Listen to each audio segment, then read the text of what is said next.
My Spoken English 3.1 Unit 2.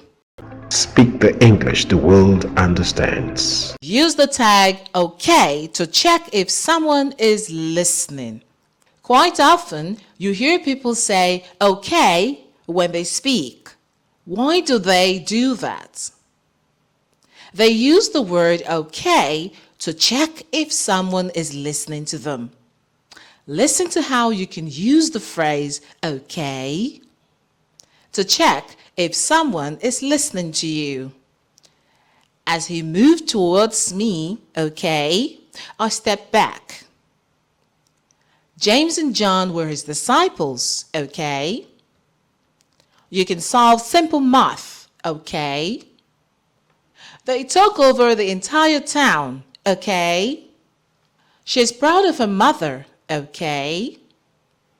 Use the word OK to check if someone is listening to you. Speak the English the world understands.